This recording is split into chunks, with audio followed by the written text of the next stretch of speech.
Hello and welcome to episode 119 of the Plastic Posses, brought to you by Micro World Games, Tankcraft, Maya USA, Bases by Bill, and AK Interactive.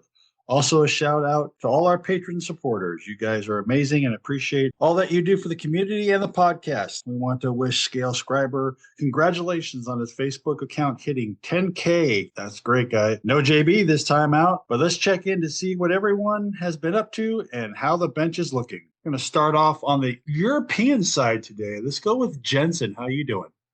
European, not according to TJ. I'm doing really well. The whole room has been remodeled, revamped, redecorated. Back to modeling at the bench now, which is really good. Started working on the new AKM1008 truck. Really liking that kit so far. I would have progressed a lot further on it already if it weren't for the fact that like 3 days ago, I was just in my room, I heard a bang and then a hissing noise. My compressor exploded in the cupboard. And yeah, it wasn't great. So I was just like, what was that? That was concerning. And then I noticed like inside of the cupboard, to be graphic, it looked like my compressor itself. It just exploded. It was a mess. So yeah, so there's no painting for now. I've already ordered a replacement. I've got another Sparmax on the way because I really like those compressors. So that'll be here maybe 3rd, 4th of July. Then painting can begin again.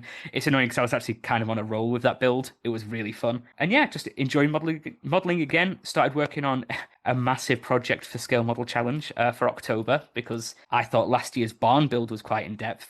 This one feels a lot bigger. But at least I started a lot earlier, so that's good. But yeah, it's just really good to be back in here. I've decorated. I posted pictures on the Facebook page a couple of weeks ago. It feels fresh. Just feels really motivating to be actually at the bench. But yeah, that's what I've been up to. I also saw you picked up some new darts and some new wings for your darts. Yeah, so I'm just gonna go back. So yeah, I mean, the other day I spent an absolute fortune on more dart stuff like the automatic scoring system and all that. But there's this page on Facebook. They're like a competition. It's technically not gambling, I promise. I don't have a problem. But you have to answer a question and you can buy a raffle ticket. So for I paid £1.49. I bought one raffle ticket. And just yesterday I found out I won 180 quid set of darts. I was like, it's turning into a pretty good week, this. So yeah, I'm sure they'll be added to my collection of other darts I don't use. Well, congratulations. That's great, man. Thank you. All right, let's move to the East Coast. TJ. Well, I haven't been doing a whole lot. The reason for that is I'll delve you into my personal and business life briefly. I got handed a job at the literal last minute that has consumed most of my free time because we immediately started working overtime. Unfortunately, I didn't have to work this weekend. Since I'm running it, I'm trying to focus all of our overtime during the week, so I don't have to work on the weekends. That's probably going to change here shortly. Because of a series of comical mishaps, I was handed a job that I was not prepared for and had no idea about and knew nothing about, and now I'm in charge of running an entire job and like 5 different subcontractors in addition to our own people. So yeah, I've been busy outside the bench. Other than that, I haven't really done a whole lot just because by the time I get home from work, it's time for dinner. And then I kind of veg out on the couch playing video games for a little bit and then I go to bed. So I try to poke around a little bit on my SMC project. Not a whole lot has changed. I was actually working on it a little bit this morning. I have to do a fair amount of scratch building. I'm currently debating on whether or not I should buy a resin aftermarket kit for a lot of money. To save me from having to scratch build some stuff, even though what's going to get scratch built is going to be more or less destroyed. So do I want to spend a lot of money and ruin a bunch of stuff? Or do I want to spend a bunch of effort and time scratch building it? I'm kind of leaning towards scratch building it right now because I feel like I could probably get away with it given the state that it's going to be in.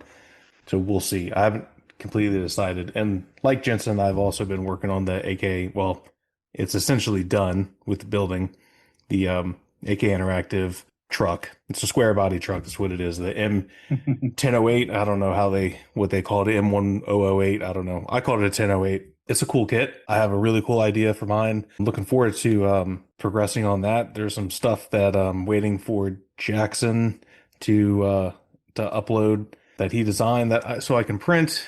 Zach has printed designed some stuff for it to compensate for some of the shortcomings on the kit, and it's the same stuff that any kit would have just by the way of the things are molded. But yeah, so hopefully I can get that into Primer maybe this weekend if Jackson can hurry up and get that stuff uploaded so I can print it.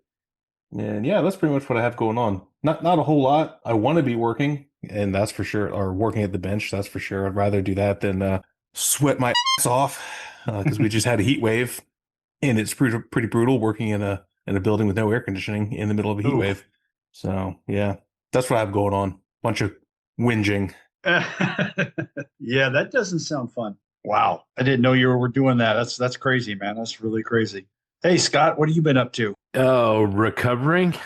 No, just wrapping things up last weekend from the show. Really just humbled and just the response was way more than we anticipated. Had people from all over the country and a few people even from Canada came down, and just bigger and better every year. And coming out of it, you're sort of like, whew, glad that's over, but then you immediately start like, oh, what if we did this better? And what if we did this better? And so been doing a lot of engineering and bouncing ideas around, trying to see how we can improve every year to kind of make our show unique and get people to come out, and that's going to be awesome. So yeah, that's good. And just enjoying things. I got started back into my E25 for SMC, and got some stuff I need on the way, and finished the rules for the model, and been just kind of working on little things here and there for it. The trumpeter kit, I think, is going to end up being basically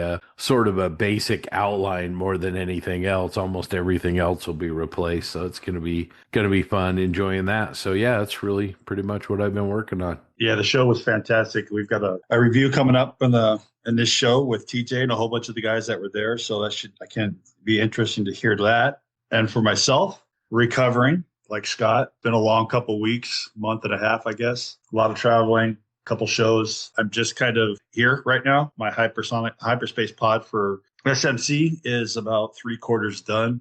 Basic paint's done. I got to do weathering on it now. I headed it. Rocky Mountain Expo is a display only model, and got some good pointers from some people. Some things I need to work on it. Some people seemed to like it. So that was great. Other than that, the Rocky Mountain Expo was a great time. Had a wonderful time. So many great people, so many models, over 600 at least.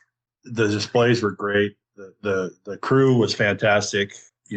The awards presentation was 22 minutes exactly. So that was very much a positive. And it was just a great time. Great food. I'm a little barbecued out right now. I can't do barbecue for a little while. So, but other than that, it's been a great time. I have not started my truck yet. I have opened it. I have the radio trailer that goes on the back of mine. Picked that one up already. So I will be doing that for my truck, my 1080 or 1008. So I can't wait to do that. Yeah, we'll talk a little bit more coming up about that group build, but those trucks look really nice. We brought one of those kits to the expo and let people kind of check out what was in the box, and it's a pretty impressive model. Looks like AK's evolving and in the right direction. Jensen, you talked about your barn earlier. I was going to tell you, JB did some repairs and everything to it. We had a big display at the show, John and I did, of all of our friends' models that we now have in our collection. That display was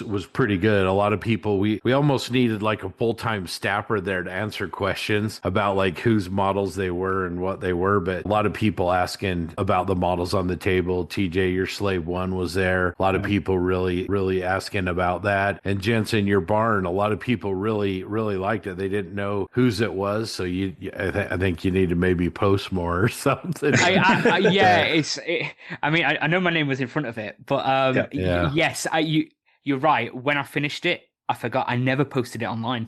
I never took actual like proper photographs of it. So yeah, it might have had something to do with the fact that while you were at the show, you were gluing and painting while everybody else was kicking back and drinking beer. You're still finishing it. But yeah, no, that was cool. We want to continue to kind of work on that display for other shows. I got to tell you, transporting those models, and not breaking them is nerve-wracking. It's just you guys know how it is. It's one thing to transport your own models to a show. It's another thing to transport transport models that you've been given as gifts and just not break them and everything else. And then I got several models at the show. I was floored. Amazing how people are really starting to kind of get into that a lot more. But yeah, I know when we were setting up, well, I have to tell you this, TJ's Slave One has a stand. I think, TJ, is that a fine mold stand for the Slave One that you had with it? Yeah, it is. So JB grabs the ship kind of carefully, put it on his hand, and he went to put it on the stand, and he looked at it, and he looked at the model. He handed it to me. He said, "You put it on the stand. I don't know how this works." So that was really good. Anyway, people seem to really, like I said, like the display, and hopefully maybe those kinds of things will show up in other places. It was really, really great. We filled up between JB and I. We filled up 2 8-foot-long tables with all these models. So that was really, really great. Yeah, that was impressive. That was great. Jensen, the tin on the top of that barn is fantastic. It is really, really good. I didn't, like you said, you didn't post very much afterwards, but man, that was impressive. The Slave One was unbelievable. I mean, the colors on that are great. There's so many good pieces in that group, and seeing that JB brought those all the way from Colorado was Gary Baker gave me one of his figures at the show, and I was just worried transporting that thing back in my box in the plane. I can't imagine driving all that stuff all the way from Colorado. Yeah, that was a great part of the show, and I think next year, if possible, we could put that more front and center in the show so more people can see it as they walk in, and I think that would be a big draw for a lot more people to see it, stuff like that. But great, it was just great to see all those different kits and the different styles, and such a great display.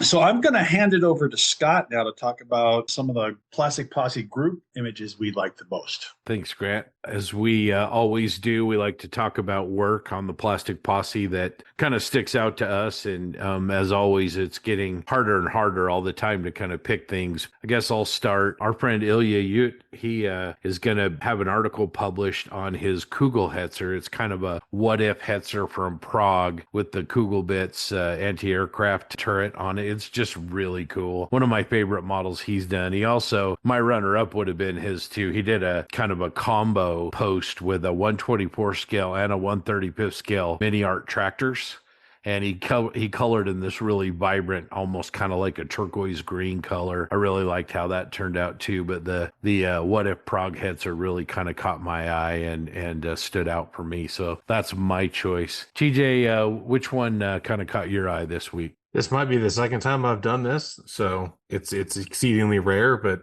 I chose an F4J Phantom made by Peter Fidlatsky. Everyone that's listened to this show for any period of time knows how I feel about the Phantom. It's stupid. I think it's a hideous aircraft, and I get that it's important. It's an iconic aircraft, but I personally think it's extremely ugly. That being said, Peter's is fantastic. I still recognize a good model, even when it's of a ridiculous looking subject. So yeah, it's pretty cool. I want to say it's a Pax River training bird, if I'm not mistaken, because it's got like the orange, the international orange tail and wingtips and stuff. But yeah, I mean, Peter's an awesome modeler, so yeah, I could not pick it. It's beautiful. And it's not gray, Peter.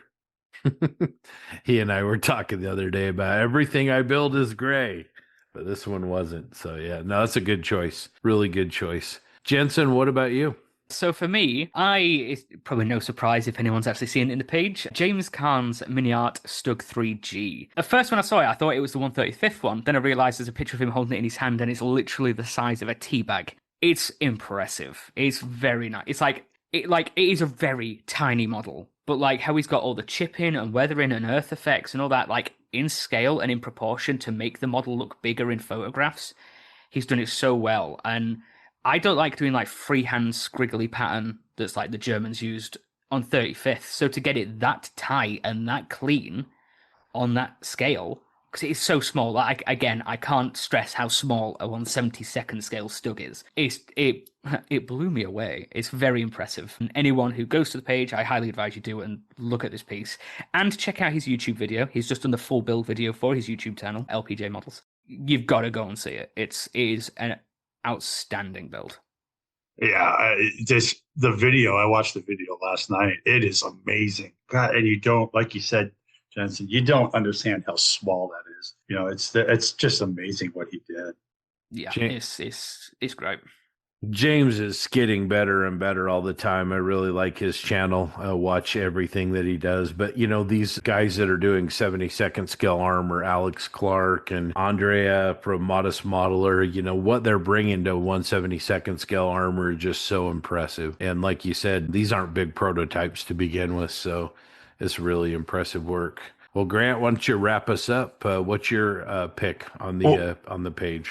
Well, I am gonna probably mess up your last name, Raphael, but Raphael Paranetti, I guess. He did the old Tamiya Type 97, which is almost a 50-year-old kit, and it is amazing. He did such a good job on the build and the paint. Of course, he's waiting for tracks because the tracks are the old Tamiya rubber band tracks, which are the biggest downfall of that kit, I guess. But he did a fantastic job on a very, very old kit. I've seen some stuff lately where people are taking old kits and doing amazing jobs. There was the 58, the X58, I think it is, that we saw at RME.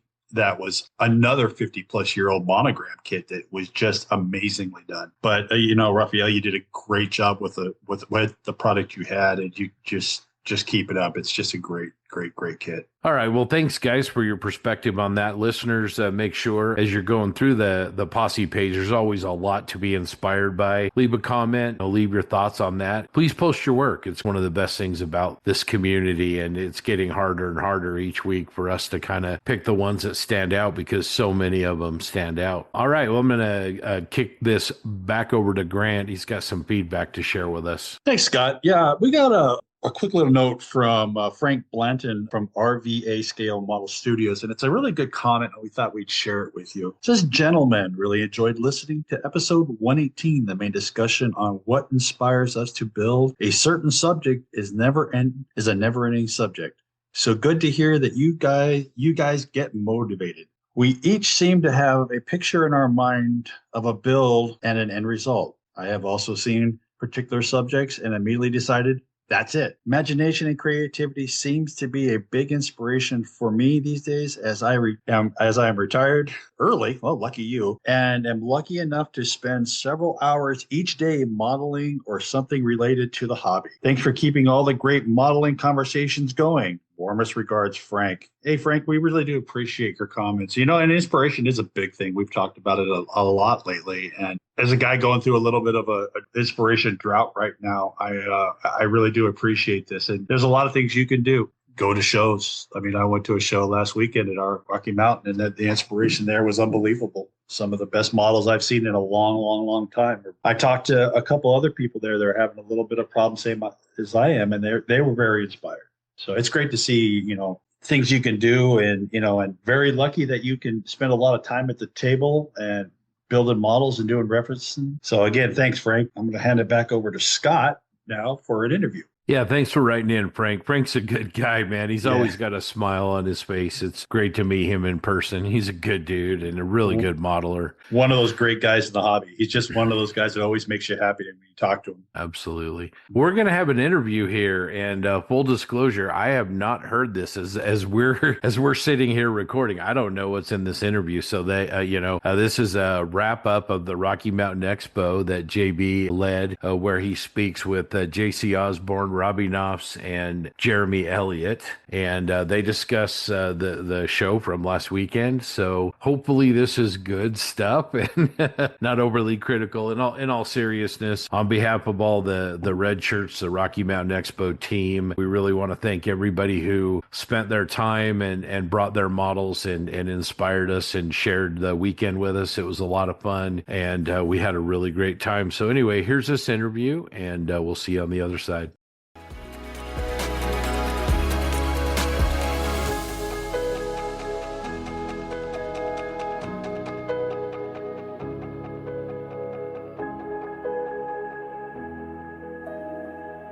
Welcome, listeners, to a special segment on the Plastic Posse podcast. I'm super stoked to have JC, Jeremy, and Rocket Man Robbie on board today. We're going to be talking about a little event that occurred in Utah this past weekend, and by little, I'm being a little bit sarcastic. But before I do that, I do want to go around the horn and see how everyone's doing. Robbie, up in Canada, how are you today, sir?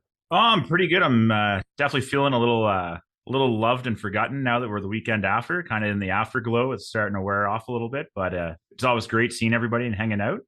So I'm back at the bench and kind of thinking of what's going to be next with a lot of inspiration from the show. So that's what I've come away with initially and on short form, but we'll keep moving along here. Hell yeah. No, I want to go a little bit longer, though. So coming away from the show, what are you inspired to build? There was definitely some armor pieces there that I really liked, and I don't really identify as an armor guy. I should probably stop saying that because my Stug did pretty well.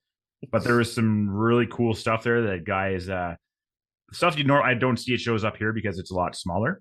Mm-hmm. So I got to see Brian Krieger's stuff in person, and he had a KV-1. I want to say the KV-1 1942 cast turret, I believe it is, or maybe not. But the camouflage that he had on that was really awesome. And as soon as I saw it, I'm like, I have to try that.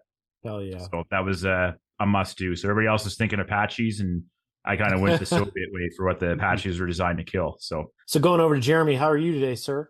Doing well. Just getting back into the swing of things with work and trying to get that all organized, but still reminiscing from time to time about the show last weekend and everybody that we got to hang with, and just had a great time. It was wonderful. Yeah, for sure. And follow-on question for you, walking away from the show, what are you inspired to build? Well, honestly, I sat through Jeremy Moore's natural metal finish demonstration. And so as soon as I got back, I dug out my P38J and I started messing with that a little bit. Soon to follow on that, though, like Robbie said, is the Apache, just because that's kind of where everybody's leaning right now. But to add on to that, I am looking at starting some more armor pieces since I have made the official decision to attend AMPS Nats in 2026 in South Bend. Outstanding. A lot to unpack there. I'm super stoked that you're coming to AMPS and echoing, Jeremy Moore. The dude's a savage when it comes to natural metal, and his P38 and P47 were no exception at the show. And he did a great presentation. It was amazing. The amount of participants that sat in the room and listened, and some of the comments I've heard since then. It was a fantastic demonstration. Yeah, literally standing, sitting in chairs on the floor. So a good problem to have. And major shout out to Jeremy again. Really great presentation. Guy's a natural teacher and super talented. And definitely looking forward to you coming to AMPS. Looking forward to that. We got to get Robbie and JC there as well. So we'll come back to that though. JC, you're the last up. How are you today, sir? I am doing well. I'm just barely getting over walking 10 or 11 miles in 2 days. All in the same room. Oh my God, it was amazing. Not to mention the 2-mile walk with Rick Lawler. Well, that's another story for another day. Inspiration wise, first of all, when I was telling Scott, when I came to this show, I hadn't been on a bench for about 2 or 3 weeks. I just had nothing going. And boy, the show really supercharged my motivation. And what I walked away with was I've always wanted to do a diorama. And I've toyed with a couple that just were terrible. But Martin Drayton's work and Jerry Takahashi's work really inspired me. So I came away with the AK Interactive Brewer 4 shunter. And that's going to be the start or the centerpiece of, it's going to be a smaller diorama to get started so I can just build up on some of the skills. But that's kind of where I'm started back in. That's awesome. And definitely echoing you there around Martin and Jerry's work. I was super stoked to see Jerry come. Certainly Martin, it's his backyard coming from Park City, but Jerry made the drive over. I think he's from California, right? He is, yeah. Yeah, so certainly a long ride over, and he brought 4 beautiful pieces, and I only got to connect with him a little bit, but super nice gentleman. I'd love to have him on the pod and had the opportunity to judge his work and award it when it's well-deserved, and his 4 pieces were really, really well done. So, listeners, if you're wondering what the hell are we talking about, it is the Rocky Mountain Hobby Expo. It was held last weekend. We're recording on the 27th, but it was held over the 20th and 21st of June, 2025 in Salt Lake City, and specifically in West Jordan at the Army National Guard Post. And there they have a beautiful training center, I think it's kind of like their garrison building almost. It's across the street from their flight line that had a crap ton of Apaches and Blackhawks, which we'll get into later. But essentially, this venue is at really we have to thank, and I believe it's Command Sergeant Major Sean Earl, a fantastic ambassador to the hobby, great friend of the podcast, and like I said, great ambassador to the hobby because he was able to swing it where the show could be held in the guard facility in the large, believe it or not, the mess hall, which turned out to be a really well-lit large area. And we did set up on tables with benches for the show. And it actually worked out really well, which we'll get into as we talk about the evaluation process and the feedback and communicating with each other. But this show spanned over 2 days. It expanded from 1 day the previous year to this year. And it was kind of a soft launch on Friday afternoon in the afternoon of around 3:00. But before that, a group of us went to Hill Air Force Base. And I think a lot of us came into town either Thursday night, Wednesday night. But bottom line is we all kind of came into town beforehand, whether it was trains, planes, automobiles, and started to congregate. And I think there was a group of 30 or 40 of us everywhere we went. But, as we look at the show itself, that's what we want to talk about here. As you know, Scott isn't here. He's a main organizer of this show. He certainly has an amazing team and definitely want to give them a shout out. I call them the Red Shirts. And then there's also Scott, our fearless leader, the Podfather, the OG, the man, the myth, the legend. So with that, you won't be hearing from Scott in this segment, but we'll talk behind his back. So going into the event itself, as I mentioned, 2 days, online registration. But it's important is that Scott and his team, the Rocky Mountain Hobby Expo team, is really looking at an alternative format show. And what that means is that individuals bring all their work and they display it together. So with that, maybe I'll go around the room and I'll ask each of you gents, like, what did you bring? And kind of I think it was the second year for Jeremy and then the first year for JC and Robbie. So maybe talk about your initial impressions. And I'll start with Robbie and then go to JC in terms of entering your model, what you thought about bringing, and then maybe what you learned from the display aspect of individuals. So Robbie, I'll kick it over to you first. Yeah, thanks. So when I first walked into this show, just to give everybody an idea of it, the hall was huge. Like, this was a large area, and I come from shows where you might see maybe 40, 50 people. And I think at the high point, I think they said there was like 160 people there, something like that, or 120. I can't remember what the exact number was. But my understanding of the show, the way Scott explained it, is not a competition. Like, when you come into this show, I think their keyword instead of competition was community. So when you showed up right away, everybody was talking, everybody was happy to see each other. The golden questions getting asked, hey, what did you bring? And that's a conversation every time. I brought down my just completed CF-18 from Kinetic and my mini art Stug I built a few months ago, and also my Blackhawk that I just finished as well. And we can tie that story in later. So getting it down here with Delta wasn't really an issue. Coming through security, no rubber flaps or anything like that to deal with.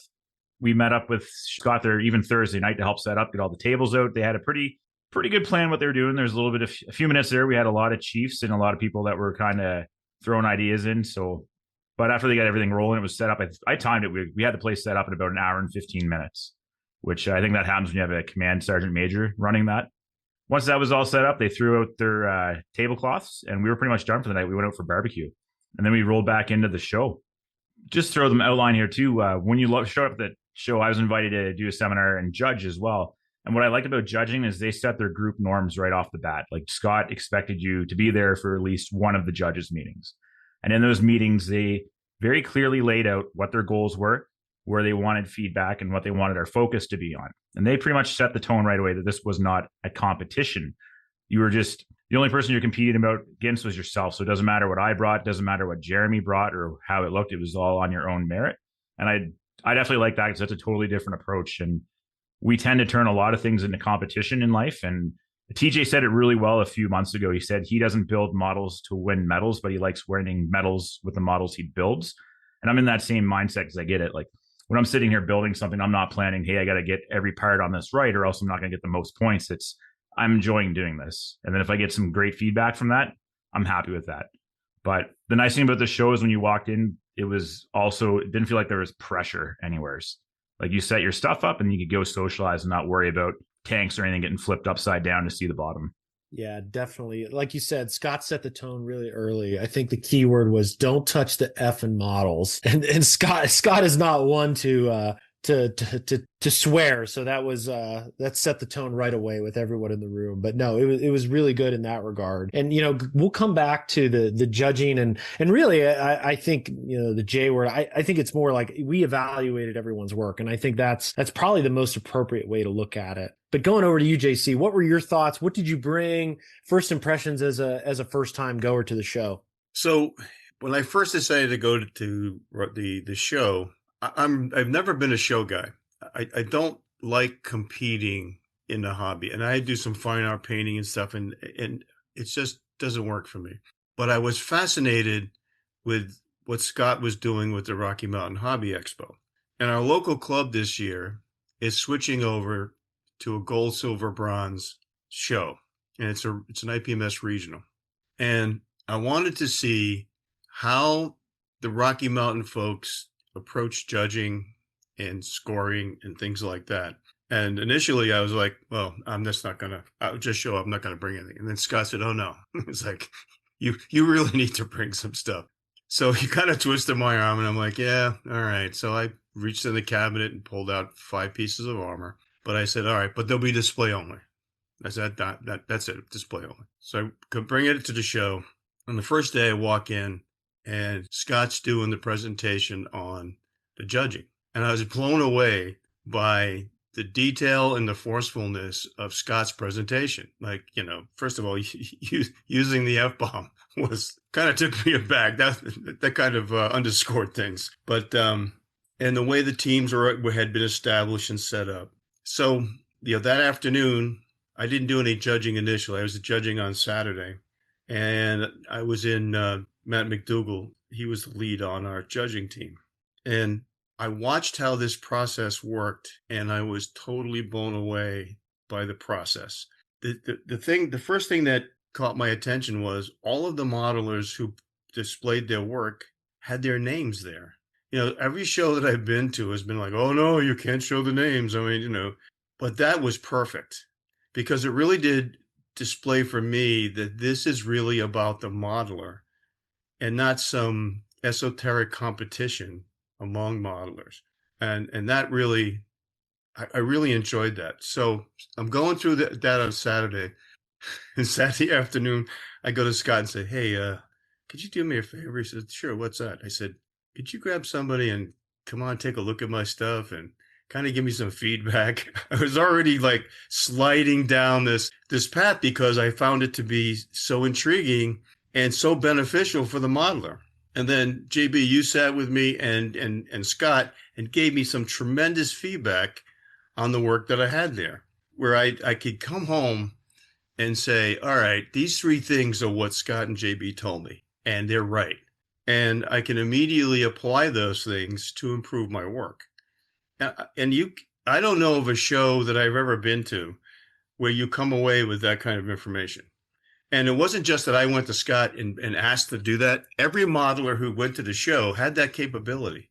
They could have grabbed JB or Scott and said, hey, I got a bronze. Can you guys come over and tell me why I got a bronze? All of that was available.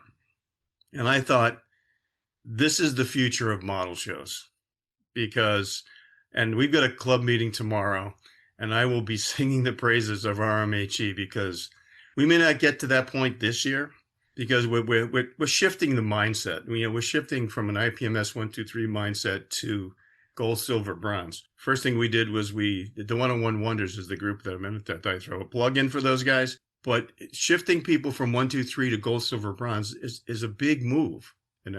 We've been able to really kind of get everybody's head in that space, and even bringing back a couple of my kids and saying, hey, this is the feedback I received is going to help calibrate them for the show coming up in September, which is really, really great.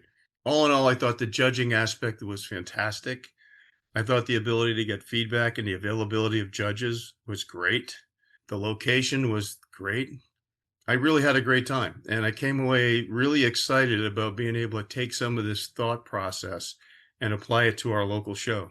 Yeah, that's awesome. I really appreciate that feedback. And I think you hit the nail on the head with a lot of that. And we'll dig into judging here in a second. I definitely want to love the first timer opinions, and then I'll go to Jeremy. As this is your second year, how did you see the evolution of the show from the first year, and maybe talk about that growth and what impressed you? So yeah, you're right. This was my second year. I was able to go last year for the inaugural event, and it was chaotic last year. There was a lot of chaos, a lot of we don't really know what we're doing. We're gonna just punt and see where the hell this thing takes off. I think we had a pool of judges last year that was probably 2 to 3 times what we had this year, and people that were assigned to be judges last year never got a chance to judge, including myself. I was on a judging team, but I never judged anything last year because it was so chaotic.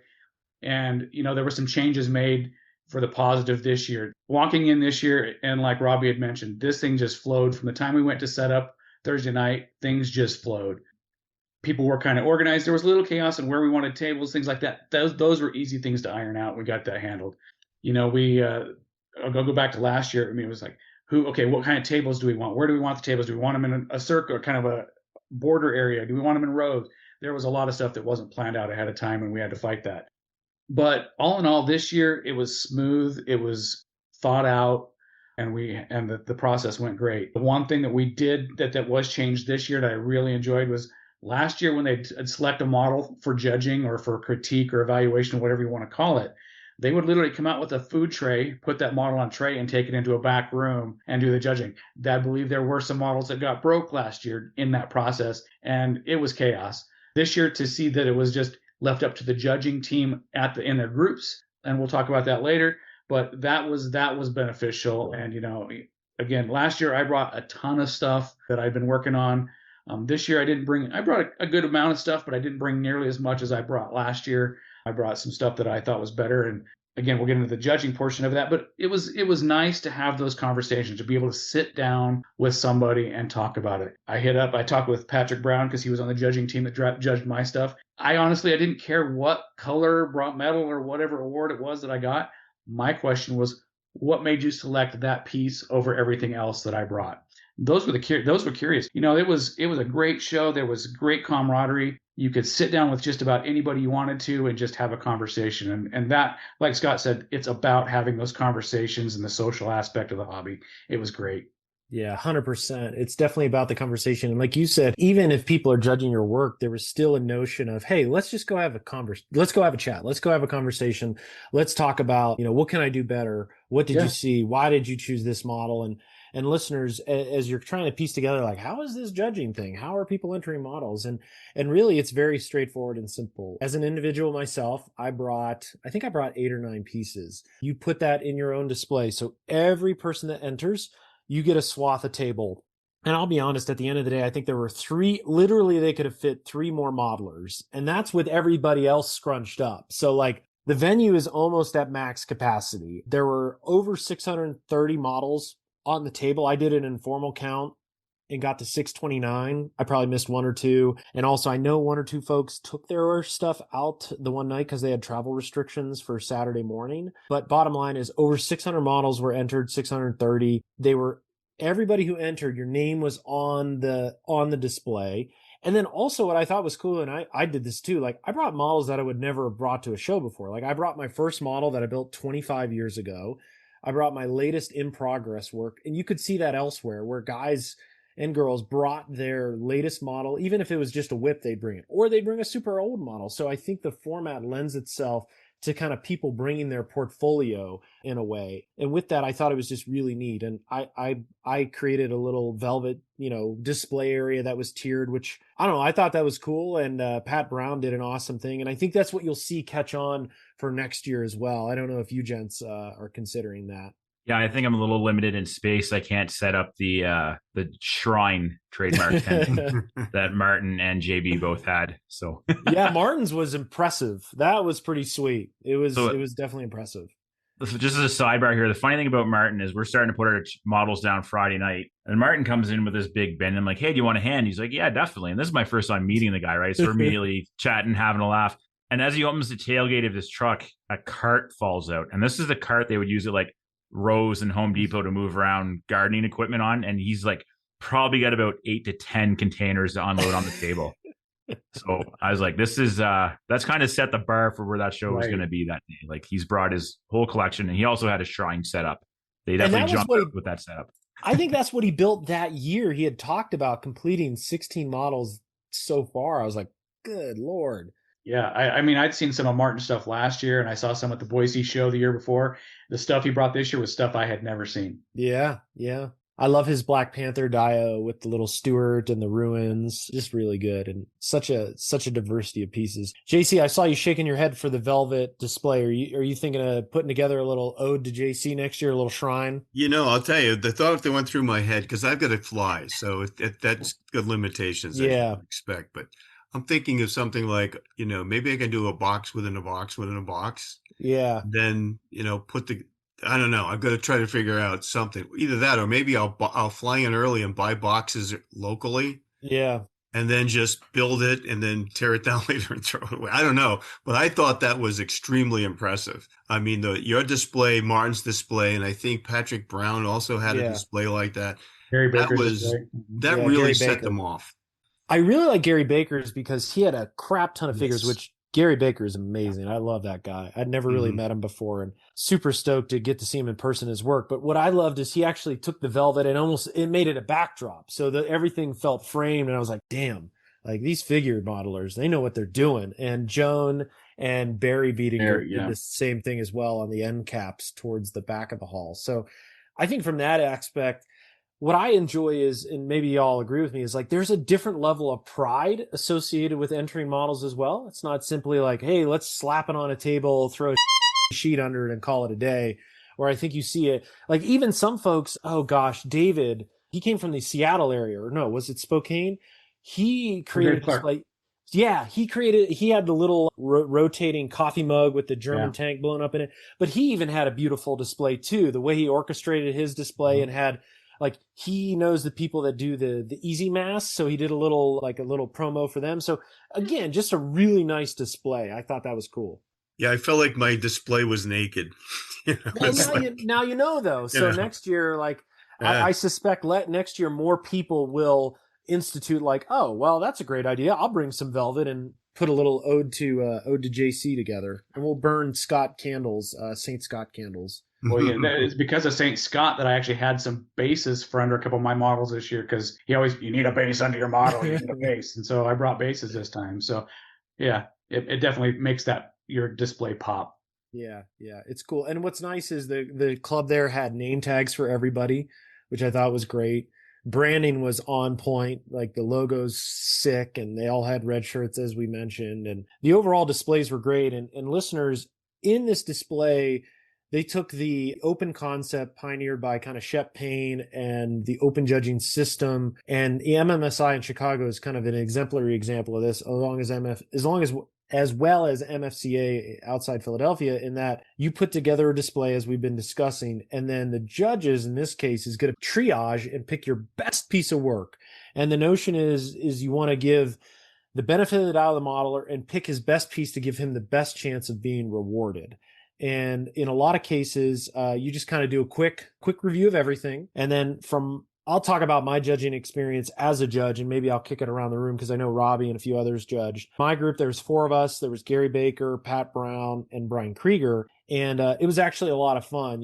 We had never really judged together before. Kind of got settled on the first group that we judged and kind of understood where a benchmark was for the different levels. Like, okay, this is commended, this is bronze, this is silver, this is gold. And then with that knowledge, we all went and judged pieces, and we scored it 1 through 4. And then at the end, we dropped the lowest score and then tabulated the results. And I think it was 10 to 12 was a gold, 9 to 7 was a silver, and then 6 to 5 was bronze, and then there was also highly commended as well. So it was a pretty straightforward system. Judging was very straightforward. We talked a lot, at least my group did. Like, we talked a lot. We would all discuss like, oh, this is fantastic work. And that's the thing when we were judging, and I'd love to ask for your opinions. Like, did you all talk about the negative aspects of the model? Because I'll be honest, we didn't really. We really focused on how well the model was. So I'll kick it over to you guys to share that experience. Yeah, so that I'll talk about that. I judged. My team was with Rob Booth, Martin Drayton, and Doug Smith. And when we'd kick off we started looking at stuff. We wouldn't necessarily look hard for faults. We're looking, but if something stood out that was a possible, if after we've decided, okay, this is the model we're going to pick, that we're going to evaluate or triage, if something was glaring issue or a flaw of some kind, we would note that. We wouldn't necessarily heavily make that part of our final, but that was something that was like, okay, here's something we need to address or maybe make a note of because it jumped so far out at us. But with that, we did the same thing. We had the 4 people on our team. We dropped the lowest score for each one and then got an idea. But it was interesting, and it's something that kind of Scott and I had talked about, and it may have been in the group, was as a display, I'll talk from as a display person, as displaying my models. I have a mindset of what I think might be the best piece in my group, and another group of judges sees it totally differently, and that's exactly what happened. And I think I talked to one of the modelers that I judged his stuff, and we had that discussion. He goes, "That wasn't the model I would have picked," and I was like, "Yeah, I feel the same way." And he goes, "But I'm curious as to why you picked that." So we had a nice discussion about it, and in the end, he was like, "Wow," he says, "that model has never placed anywhere in any show I've ever taken it to. So by hearing that," and he goes, "I've always thought that was a good piece, but nobody's ever picked it." So I was with Matt, and when we started out, when we would look at somebody's work, we would look first for what we thought was the best looking piece. Mm-hmm. So we weren't flaw hunting it initially at all. We were always looking for which is the piece that really is outstanding.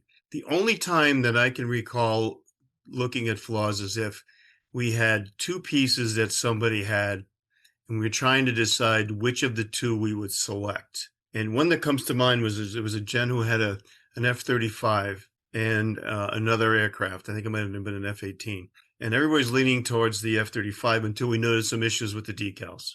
And so that pushed us to the other model. And that's the only time that we would look at that. And I found that whole approach refreshing, because I've judged many model shows in the past, and it's always been flaw hunting. And it's not even a good experience for a judge, quite honestly, because you come away with this negative feeling about, well, this one's not as bad as the next guy. So yeah, I found that whole approach of looking for what was good to be a real refreshing and positive experience. I was pretty fortunate to be on a judging team. We had Derek Post as our lead because he was returning. It was his second year as the show. And the gentleman from Hammerhead Modeling was also in our group as well. And I can't remember the 4th guy's name. I'm really sorry about that. I've too many concussions playing hockey along the years.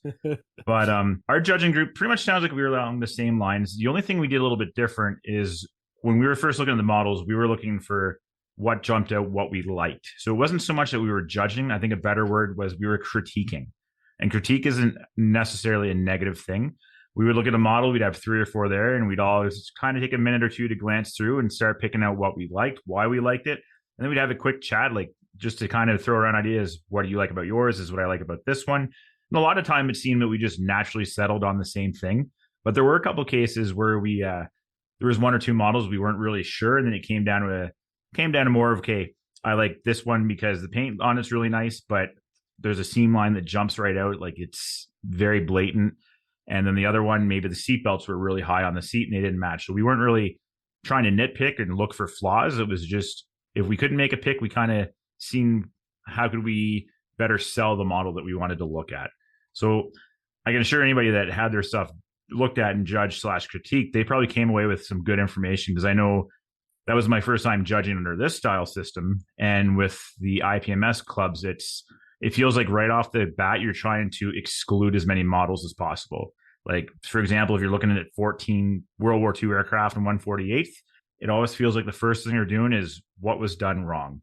And that's just, for a hobby like ours, it's meant to be creative and enjoy. That's just a terrible attitude to have, because I think most people just want to sit down and enjoy what they're doing. And if someone's cutting you down for the stuff you're doing wrong instead of complimenting the things you're doing well, I don't think that's going to keep many people engaged with the hobby. And I do like, as a judge, that all of our feedback was given in person. Like, one of the things Scott insisted was we were not going to write down feedback on the sheets. And at first there was a couple of us that were like, well, that doesn't seem like a good idea. Like, that's going to create some conflict possibly. But what it was in Scott's roundabout way, he was just trying to encourage more talking between the modelers. And I had about 3 or 4 people come up and ask, hey, Why did you pick this model? What did you like about this one? Why didn't you pick this one? And I was kind of surprised too, because I thought my Hornet would be the one that the guys would look at, but they actually picked the Stug. So I think the nice thing about this show is you're getting a different set of eyes on your work, and they might be picking up other things that you're doing well that you don't even know you're doing well with. And that's a great positive thing to come away with from the show.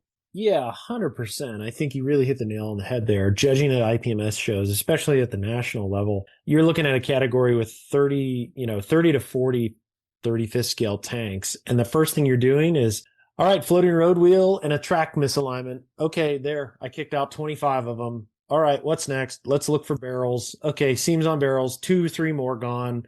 Okay, what about misaligned mantlet or tools, seams on tools? Okay, there goes another 3. And then you get down to like 5 or so, and you're like, okay, well, they painted the, and you're following a rubric or an approach that is very, very prescriptive and kind of blows away any creative nature that the modeler has, where like you all have talked about, where we're looking at models and we're rewarding them on what they did well. In the IPMS world, in that evaluation system of 1, 2, 3, the notion of taking risk, the notion of being creative, doing things that aren't like other pieces. Like a great example, your Stug, Robbie. So I know why they chose it, even though I wasn't on the team. Like, I bet they chose it because it's so freaking unique, where at a standard 1, 2, 3 show, oh, cool. Did he paint it? Great. Did he wash it? Great. Dry brush? Cool. Great. Okay. Well, they don't take into account the overall piece, the overall effect of, oh, he painted this a different color.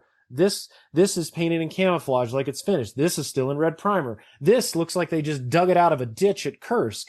And like all those little conversations and the storytelling aspect of your piece, I think are definitely more appreciated in this type of format, and where you're definitely looking at the modeler in a sense of, let's try to reward this guy or girl in the work that he's done and brought to the table. And I found that we were having those conversations a lot.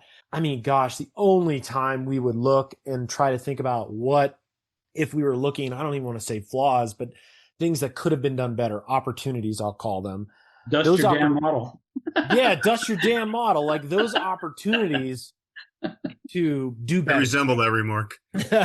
Well, so a good example, we judged all of Jeremy's work, and we're getting down and we're like, all right, thinking between, I hope you don't mind, Jeremy, talking between, go for it. Silver and bronze. And we're like, okay, where does this go? The Tomcat is the best piece. And it's like, he didn't dust his model. It's like, damn it, man. So, little things like that. But, I know Pat Brown talked to you afterwards, but in those cases, we're always talking about, okay, how do we get him to a silver? Okay. Based on these things, I feel better about a bronze. But the notion is like, we have those conversations with the individual. There's no secrets. There's no, hey, the award ceremony's over, everybody's going to run home. No. Now, and this is where I'd love your guys' feedback here too, is I was actually worried. So when Scott's team, they started putting out medals probably around 10 or 11 in the morning on Saturday. And I was really worried because at a typical show, if you put the awards out, JC, what happens if you put the awards out? Oh man, the fires begin. The fires begin. The pitchforks and the torches come out. Yes, and typically, what do those also individuals do? They leave. They leave. Yeah. They leave. I swear, I don't think I saw anyone leave throughout the day. Everyone stayed. No, they pretty much had to chase us out at closing time. Yeah. Yes. Yeah, they did. Yeah. They're like, the hall's closing at 6:00. Get the hell out of here. Yeah. Literally flashing the lights on and off. Hey, yes. Time to go. You can't go home, but you can't stay here. Yeah. And even Friday night was the same story too. Like people were flicking the lights. Okay, get out of here, guys. And that's with barbecue hanging over our heads right after. The guys are hanging out and socializing. And I think that's what makes that show stand out, is if you strip everything away, the fact that it just builds community so well. Oh my God, I don't think any show, I haven't been to that many shows down in the US.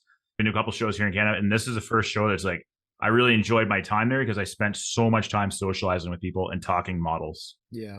You know what? I tell you, I took a look at the photograph that JB took of the judging team in the Apache hangar, and I went through it and I counted there's 23 people in that photograph. And so I counted how many of these folks I had met previously, which was probably San Marcos, okay? and I had 11. So then I went over and I started counting the people that I had met for the first time, actually talked to and met, and there was another 11. And the only person in that photograph that I did not get a chance to meet and speak to was Gary Baker.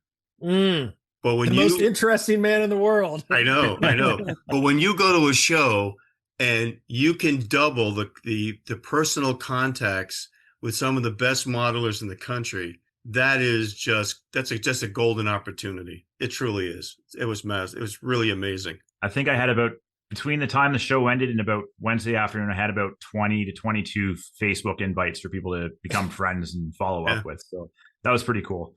Yeah, same. My Facebook blew up, so did my Instagram page, because I put out some stickers on my display of my Instagram channel, and they blew up a little bit. But getting the chance to talk to people, and like I talked to Robbie, and I said, hey, I know you didn't judge, but look at my stuff and give me some feedback, and that's cool. I mean, I think the peer aspect of the input from fellow modelers on your work and where you can improve and things that you may not see is invaluable. It's much more than the judging portion of it, or the triage portion. It's, hey, let's just talk about your models. What do you see? What do you like? What can I do better on? And that aspect was amazing.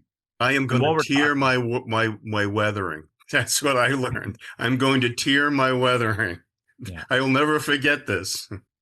I think one thing, while we're still talking to the judges to close it out, the judges were picked beforehand. This wasn't a show where everybody showed up and they're like, hey, you look like you tied your own shoes when you got here this morning, so we're going to let you judge or be a head judge because you've worn a button-down shirt. But we had the meeting.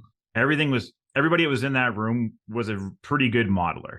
And the fact that all their work was out there for everybody to see made them more credible. So it was the judging team, I want to say, was stacked. And I'm not saying that because I was on it. It was just like I felt like I had imposter syndrome when you see like Matt McDougall's in the room with you and Martin and JB and all these other guys are like standout modelers. But everybody in that room was very credible, knowledgeable, and they were humble and approachable as well. And that's why I think the show went as well as it did. Yeah, you bring up a good point there. It really reminded me of the room at SMC in the sense of it's not just, like you said, it's not the rando. It's not the person that you've never seen before, never heard of. These are truly your peers. These are your peers that you've gotten to know either in that day, but more importantly, their work's out on the table too. So it's they're putting up and not shutting up. They're going, they're putting their work on the table. They're being evaluated by their peers. Like you said, it's a conversation. It's fun. It's fun. Yeah. Like judging is actually enjoyable. And like you said, the teams were all kind of preordained. Scott knew what he was doing along with Barry and Joan. Like they had a really tight ship in terms of how this is going to go. And I really want to, again, Scott's one of my best friends, but I do want to again, sing his praises because he really cares about the modeler and he cares about the participant. And he wants to ensure that the people who are looking at people's work, who's evaluating it, and at the ultimate, judging it and giving it an award, he wants to make sure that those people are hand selected, that are extremely respectful, and that he trusts to have a conversation with modelers that bring their work, because we're all social introverts. We all have some sort of, social anxiety, social complications, social disorder. Like there is some way, shape, or form that, we struggle talking with people. And you put those types of personalities in that environment, it's hard. And what I applaud Scott for, and I applaud the other people in the room, is like going out of their comfort zone and having conversations with people. Cause sometimes it isn't easy to have those conversations, but it's very disarming when your work's on the table, when there's a lot of other work on the table, and just the sense, the vibe, the show vibe enables that kind of conversation. I didn't see any, negative, why didn't I get this, kind of rhetoric. It was all very positive. Yeah, I think the only thing that I saw might have been a little bit negative was me stirring it up a little bit with this one 16-year-old kid.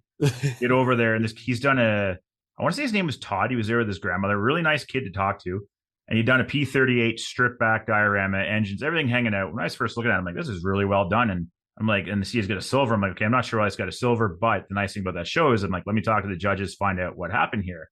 So I talked to Barry, and he like says, yeah, I'll go tally the scores and see what was said and who the judging team is. And then Steve Baker walks over and it was Matt McDougall judging with them. And as soon as I seen it was O2, I basically looked at the kid. I said, "Welcome to the show, kid, because you're in the big leagues now." Like, that kid took a big swing coming in, and he's building way above his tier. So he was really proud of that. He had a good takeaway. He had a couple of guys telling him, like, "You did awesome work, man. Just make these quick little fixes, and you'll be gold standard all the time." That was one thing I really, really liked is, with Scott's take on let's support the kids. Put your 11-year-old self on the table. When you were building at that age, what was your quality? And I can tell you, looking at some of those kids' models, when I was their age, they didn't look nearly as good as that. I think the positive thing about this show as well was, y'all feel free to correct me, but whether it was even from a commended bronze, silver, gold, if you got something, there was a sense of accomplishment, and people didn't focus on the color, but the recognition. And it was really positive. And the award ceremony is great. There were no announcements around who won what tier of medal, but I also enjoyed that there were a lot of special awards that were highlighting people's, skills, unique things. Like, gosh, John Everett won, what was it, like the weirdest in the world award from JKT? Yes. Yeah, there definitely wasn't a fish category. Yeah, right. Yeah. So like there were your traditional awards, there were your vanity awards, and I don't know, again, it just adds a little bit of a different take and definite camaraderie with the venue, or with the show, I should say. One thing I've heard a lot of conversation about, and I've seen it online, I heard it at the show, was the thing with the poker chips that people are putting out now and awards like that. There's a lot of people that don't understand what that's about. Mm-hmm. And I tell them, I was like, it's somebody that appreciates the work you've put on your table. They're a fellow modeler. Mm-hmm. And to me, honestly, those awards mean almost just as much or maybe more than the actual award from the show. Yeah. Because it's another modeler who looked at your work and said, "Hey, I really appreciate the work you've done here." And that's just a person-to-person thing. And that was really cool, because then sometimes you can have that conversation about what did you like, things like that. And I've tried to talk to people about that have brought that up I've seen on Facebook and some of the socials is, hey, what's this whole thing with the poker chips? And, hey, it's just it's a common, they're complimenting you on your work, and they liked what you did. And I got 2 of them, and I was jazzed by the fact that I got 2 of these things. It was really cool. And I brought 20 with me from our local club, and I probably could have used 60. Okay. Yeah.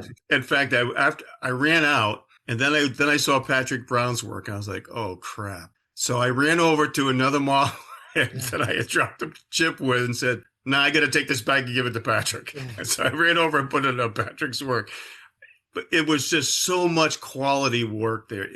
That's what I really was blown away by, the amount of quality that was there. Yeah, I love the community awards, and to think that one organization thought about outlawing them is wild. But I think they're great, and I liked there was the hammerhead shark guy. You had mentioned him earlier, right? Yeah, hammerhead modeling. Yeah. I want to say his name's Jeremy. I could be wrong. It's Brett. Brett, yeah. Sorry, I was calling him Hammerhead like the whole time.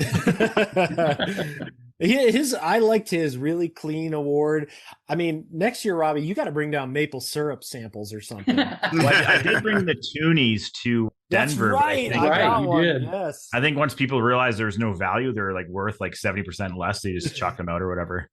No, those were cool, man. They had like sabers, and they were the RCAF commemorative one, right? Yeah, it was our 100th year anniversary toonie that the Canadian Mint released. So I grabbed those like 2 weeks before I came down to Denver. I'm like, that'd be great, because I don't feel like designing poker chips and any of that stuff. And just something unique to hand out. So those are. But again, those peer rewards are great because it's what you like, and you don't have to worry about trying to sell it or agree with other judges. It's just like, hey, this guy's got a Tiger Meat Starfighter that I absolutely love. I'm going to throw a coin on here because it stands out to me. I will say one weird thing, and I got this a couple times. Like, somebody's like, "What are the pennies for?" I'm like, I have no idea. I don't know. I saw that too. I had no idea what that was about. So if you're the penny master, I bet it's Robbie. He just went out into a bank and just bought a ton of pennies. And we don't have pennies up here now. So yeah, yeah, it was certainly a lot of fun. The evaluation and looking more towards the show. As I mentioned, there's the exhibition, seminars, and then Robbie, you gave a seminar. It was packed. Yeah, I did. Yeah, I had to take a picture and send it to my wife and say, "Hey, look, people legitimately wanted to hear me talk about models. This wasn't just me making a go to SLC for a weekend." So, yeah, that was a great opportunity. I mean, if we want to dig down on that for a minute, Scott invited a couple people. Again, I was honored to do that because those are some big names doing peers. Like, I was right after Grant doing miniatures. It was like, okay, that's gonna be a hard act to follow. So yeah, I did it. It was just basically, I did one on aircraft modeling and set for maybe 30-minute presentation, lots of opportunity for questions, and just show what my process was and give some good information out and try to get some discussion going. So I felt like it was pretty good. I had some good feedback with it. It was nice too, because that just added some legitimacy to the show, because even Jeremy Moore, yourself, and Eric doing seminars, it just gave people things to do at the show and not just stand around. That's my one opportunity, I think, for the future, is having a bigger room for workshops, because I tried to get into John's and it was SRO and there was 3-4 people sticking out the door. Yeah. And I wanted to go to Jeremy Moore's. It was the same thing. I did get to Jake McKee's, but yeah, I think bigger room for workshops, I think, would be a great opportunity to fulfill. And as we talk about that, you bring up a good point, JC. We'll just jump into it now. Is like, what are the opportunities for Rocky Mountain Hobby Expo? Scott was big on, not only understanding what went well, but really digging into what can they do better. So, you had mentioned one, JC, bigger room for seminars. Not sure, Jeremy, if you have any recommendations or feedback from this year. So I was impressed, but I'll say at the same time, I wasn't that shocked at the way it grew from last year. And I can tell you, if it grows like that again next year, they're screwed. We're not going to fit. There's no room. Yeah. I think they're going to have to really look at a different place. Fortunately for Saturday, we had a little bit of a cooler day. So yes. The room was not nearly as hot. Since that room is swamp, coolers help, but not a lot. But there was actually one guy there who was talking about the copper cable he had on his 1/16th, I believe it was a Sherman. Yes. Exploded. Yes. During the show. It turned green. It was a copper cable. It turned green during the show. That's, those are the kind of things I think they need to look at. Is great. I know they're getting a great deal on that venue, and it's cool that Sean has that connection, Sean Earl.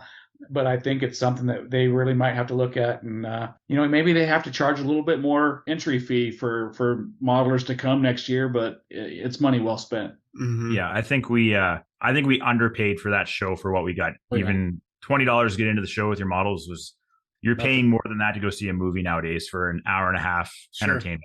And if you're getting seminars and feedback from the judges and that, like, there's a lot of value there.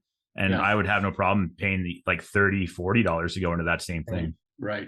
Yeah. They had the shirts for sale, pre-order, maybe have a swag table for stuff, like water bottles or shirts or stickers, and have that set out that if people want to buy more, they can.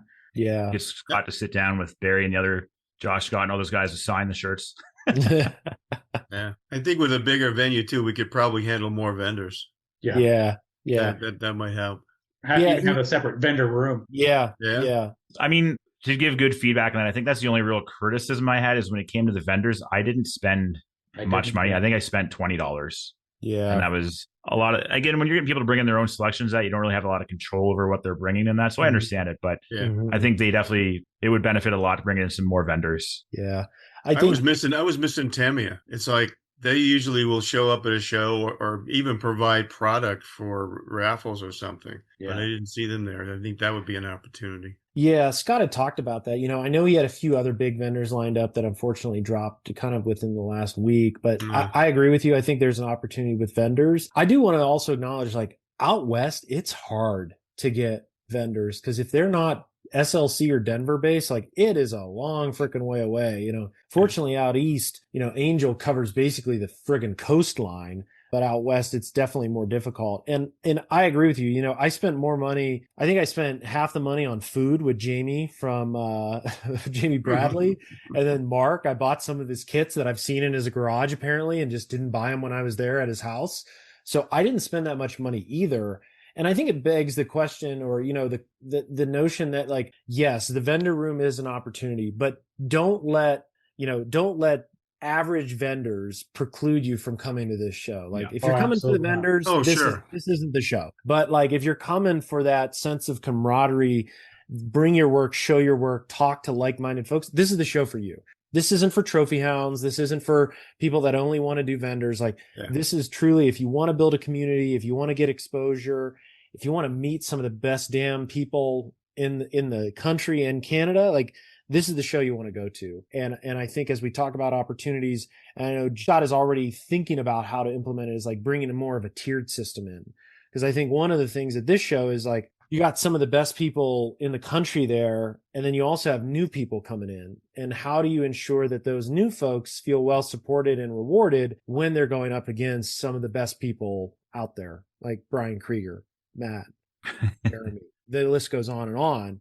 We're very fortunate that we have a great group of friends, but like, how do you ensure that this friend group that we have is open, like incentivizes people to like take the chance and try, join us essentially. There's no trying. It's like, just show up and you're part of the group. Right. Like that's how it works. That was evident. There was a couple guys that, we invited, they were like, hey, I want to, what are you guys doing after when we went to pizza on Friday night? And the one, AJ joined us, and, he's like, he was a great guy. And he just, you just bring these guys in and hey, we're just people just like you are. Yeah. Hang out. Yeah. To set the bar, I think Plastic Posse is the best name you guys could have picked, because it is a legitimate posse that shows up to these places. It's like 25, 30 people showing up for barbecue Thursday night, last minute notice. And then we're closing the place down. Like there's no staff around. And finally JB's like, I think they might have closed. And then it's like, we're checking watches and stuff. Like, yeah, they closed. So we politely left. But yeah, that's the experience right there, coming down to see everybody. Like that's the best part. Yeah. See, the judging process precludes the problem of, if you go into an IPMS show and you knew that Matt was going to be there, you're doing aircraft, and Matt was going to be there, and Steve Baker was going to be there, and you're like, well, okay, why would I even bother? Why should I even bother? But Don't this worry about judging method, it doesn't matter.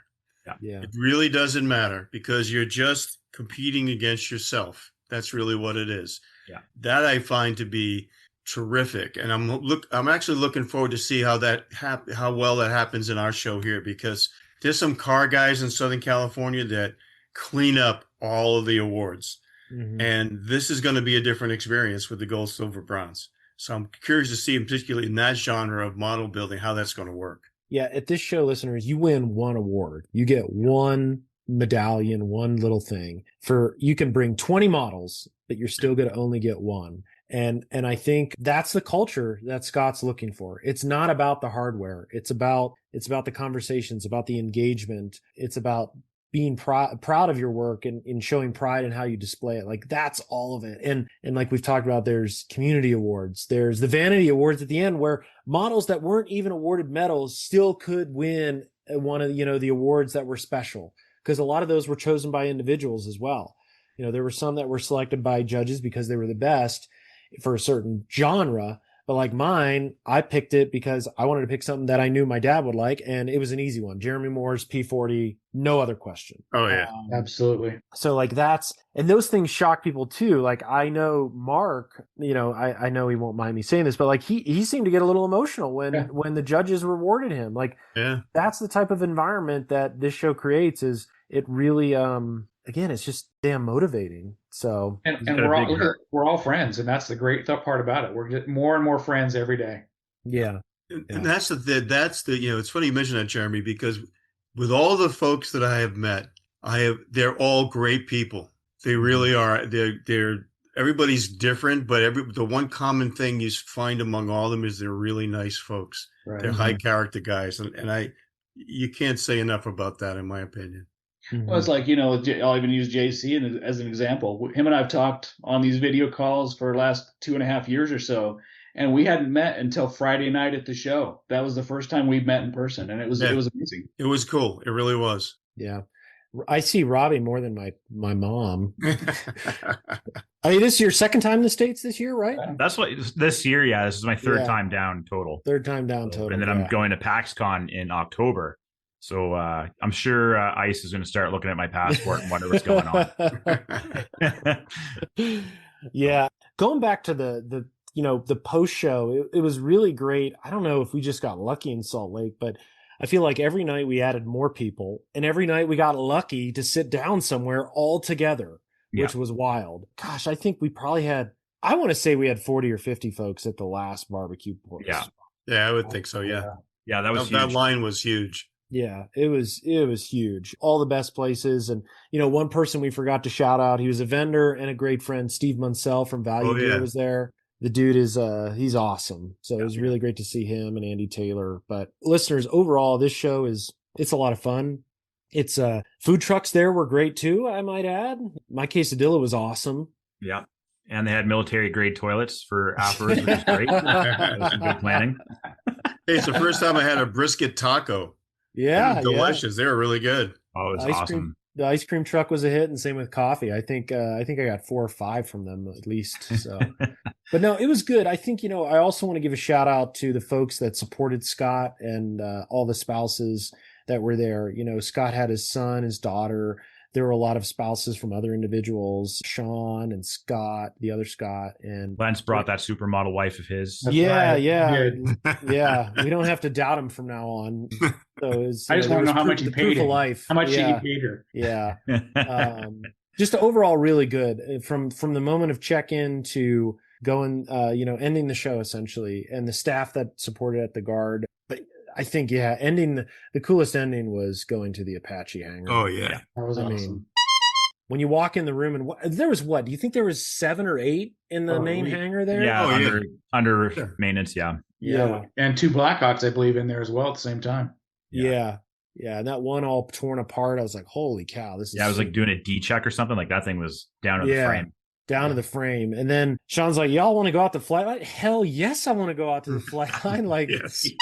Let's Does go. a bear in the woods? Yeah. Let's go. Make this happen. So, and then to have the security guy show up on this roving golf cart with his lights. Yes, that was great. Like, what are you gonna do, bud? Like, there's a lot more of us than you. Like, climbing around the Blackhawks was just a lot of fun. That was really good. Was. Yeah. That was good. I'm pretty sure Baker turned on something in the cockpit because I started here at whining. That wouldn't surprise me. Yeah. But it was it was a great trip. I just recommend people, if you're curious, go next year. It's in June. Mm-hmm. It's a lot of fun, and we're going on over an hour right now. But maybe we'll just go into some closing thoughts, and I'll open it up to everyone, and feel free to say anything and everything. And maybe I'll just go down the line. As JC, I'll start with you. What are your closing thoughts on Rocky Mountain Hobby Expo 2025? It was a fantastic experience. It's one that I intend to go back to next year. And maybe in the future, we might have a Pacific Shores Hobby Expo. So hold that thought. Franchise it. Yeah, that's right. Hold that thought. Jeremy, your thoughts? Again, excellent show for year number 2 for me. This will definitely be an annual show that I attend. It'll always be on my list. For me, it's easy. It's a 4-hour drive for me, so it's an easy access. But it'll definitely be on my list of shows. It's I'm blocking out time for that one every year. Robbie, close us out. It was just an overall fantastic experience, just because I walked away from that show just having enjoyed it so much, and it doesn't compare to anything else I've been to model wise. And I think if people want to see what the modeling community can be and what it can grow to be, that's a show they need to go check out to see what is going on, just to see modelers actually coming together and building a community. That's pretty much the staple. So if you've got the time, the opportunity, you need to check out the Rocky show. Yeah, I want to shout out to Scott and Sean and Josh Buck and all those that were involved in setting, and Barry and his wife Joan. They did an amazing job over the 2 days. They kept everybody in line, kind of kept everybody in check. I love Scott's F-bomb. That was like the key moment, and it was just great. And kudos to Scott and that team for putting on such a wonderful show that's different than anything else we've ever been to. Yeah. For sure. And before we end, listeners, definitely want to talk about a unique story. Robbie, I'll kick it over to you to tell us what little fun you had at the end.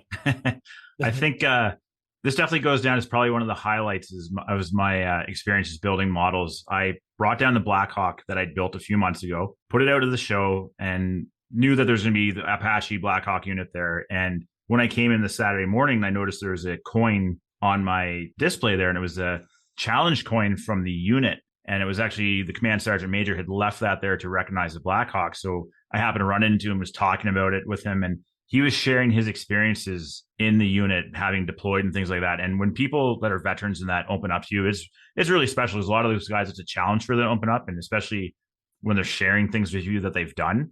And I was just so taken back by that coin and enjoyed talking to him so much that I left my Blackhawk there. Like, that model stayed with the unit, and he was very appreciative of that. And he actually sent me a photo 2 days later.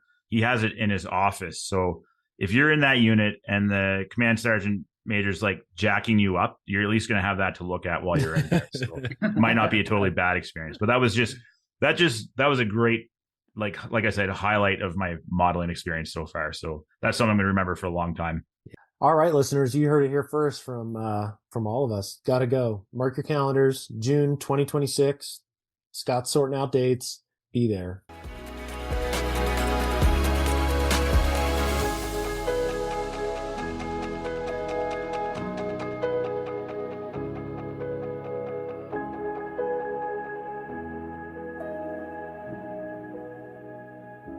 Hope you enjoyed that interview. Jensen, let's talk about our new group build. Let's. So we want to firstly shout out our Angel and Micro World Games as our newest posse partner. If you need AK Interactive products, plastic model kits, display tools, value gear resin, and many other hobby essentials, look no further than Micro World Games. You can find them on Facebook at Micro World Games, LLC, and on the web at mwg-hobbies.com. That .com was really posh. .com. We have launched, as of today, which is 28th of June, a new posse group build for AK's brand new 135th 1980s M1008 Chevrolet military truck kits. We have enlisted the following builders for this group build, and we want you to build along with us: Jonathan Anderson, TJ Haller, John Bonani, Mark Bradley, Rick Lawler, myself, Grant Maver, Aaron Cook, not just Aaron Cook, Jackson Stanton, Zach Gristle, and Dustin Dias. I'm just missing people out for the sake of it. We're going to talk about this a little bit later because me and TJ have started these builds, so we're going to go into a little bit more in depth about our initial thoughts, because I'd like to say that you and I maybe have progressed the most on them so far. I think Ian actually is quite far into his. But yeah, we'll talk about that again in a second.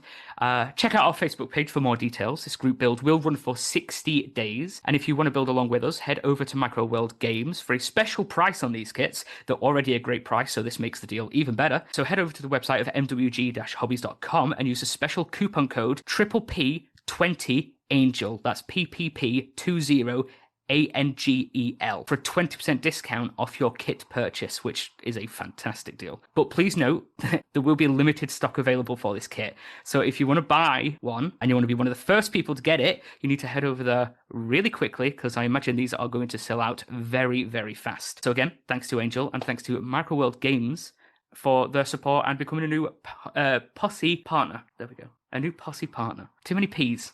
Are they a posh posse partner? They're a very posh posse partner.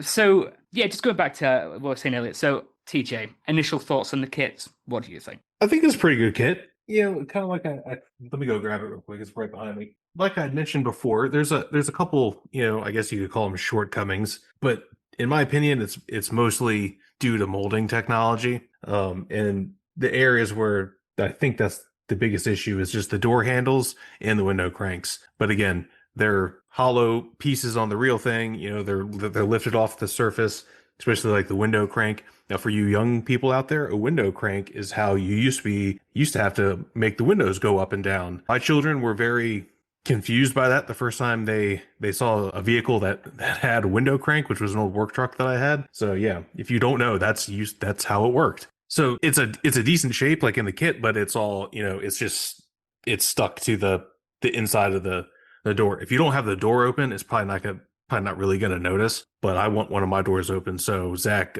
designed a new window crank based on just some pictures he found of the real ones, because these trucks are everywhere. And same thing with the door handle. Again, you're limited by molding technology, and that's a really tiny piece and would have been very difficult to make separate in styrene, this is where 3D printing comes in. Other than that, I didn't really find very many issues. Fit was great. It looks fantastic. There's some ejector pin marks that you have to deal with, but most of them you can't see, especially once if you don't have the bed on the truck, you might be able to see it, which the bed does come off on the real truck as well. Then it might be a problem, but outside of that, I built it, I think, in like a day.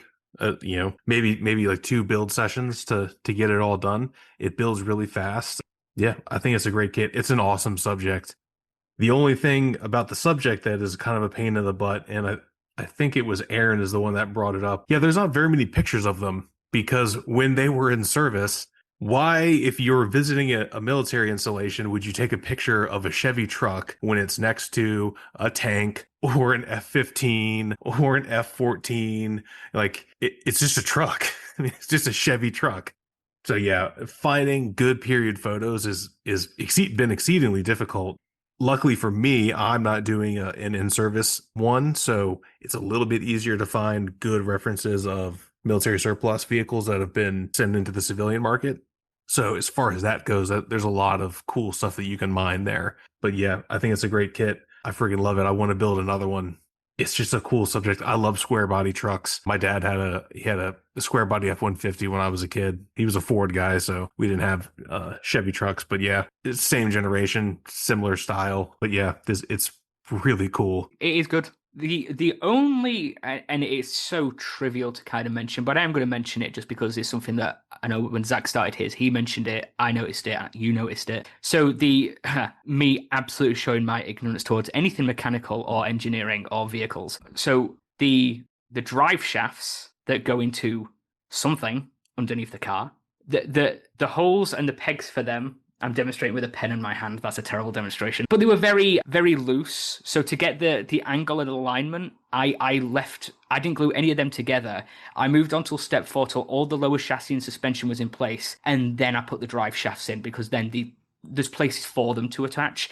Again, not a massive issue, not a big deal, but I think it's just something worth mentioning. If you struggle to know what angle or alignment they should go at, move ahead, get the chassis done first, then attach them later, because luckily nothing really blocks anything. They'll just pop straight into place. Yeah, those drive shafts go to the transfer case. Yes. Yeah. I'm a soft-handed man. I don't know these things.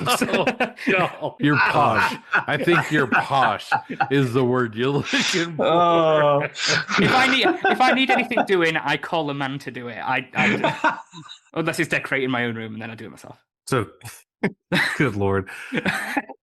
Yes, what you mentioned is accurate. If you're going to build this kit, do not start with step 1. Start with step 2. Build all of the chassis and then put the drivetrain and the axles in.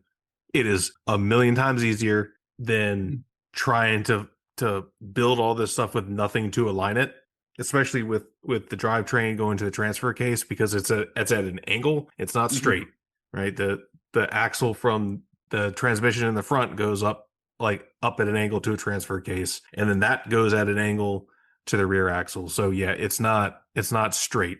Like, you can't just build it flat on your bench and just pop it into place. So yes, definitely would recommend that. The other thing I noted, I noted it to a couple of you guys. If you want to build a civilianized version of this, which is what I'm doing, and it doesn't have the benches in the back or the rails for the truck in the back, to make it more accurate, you have to fill the little hole that the slats, like the posts that the slats go on for the back would sit in. You have to fill that in with a little piece of styrene strip and then sand it flat. And then you have to remove, there's like a I don't know what you would call it, a strip. And that strip is what was part of the assembly that held the slats for the bed.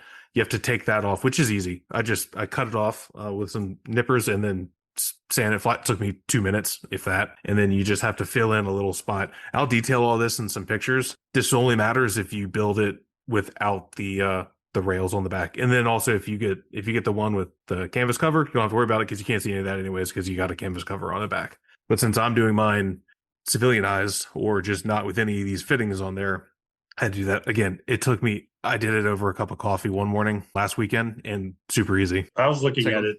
The kit is, like you said, is great that there's so many uses for it. I know the U.S. Forest Service also used the same truck in like a very light green, that light Forest Service green. So if you're trying to do a different version, you could look at those. In the instructions, they show you the Lebanese version that the Lebanese Army used. There's some stuff from Desert Storm.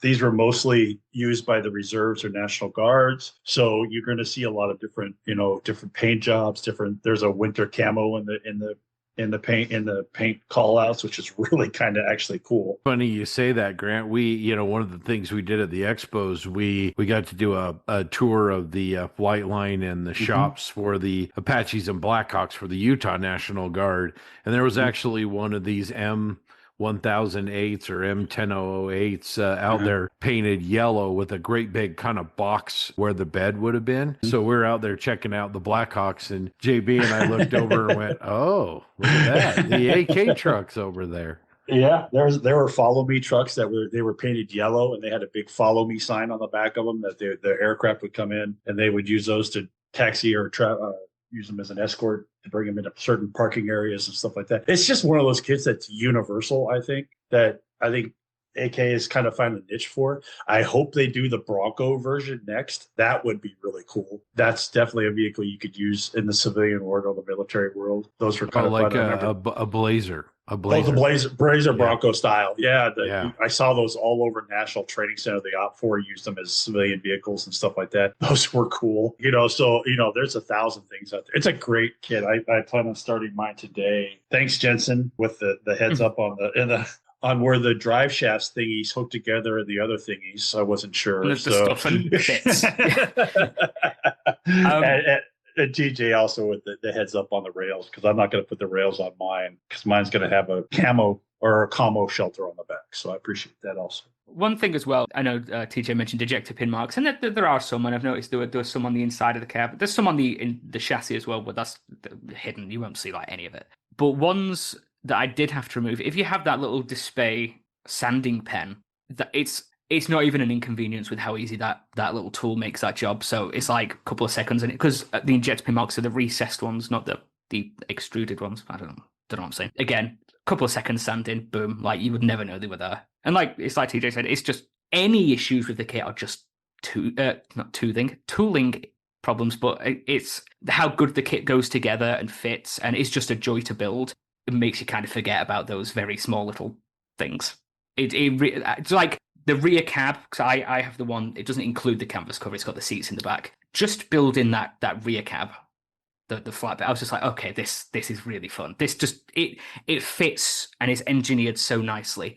It aligns, there's no like, oh, is that aligned? It's slightly out. It's like, no, everything's square. It's square, it's true, no gaps.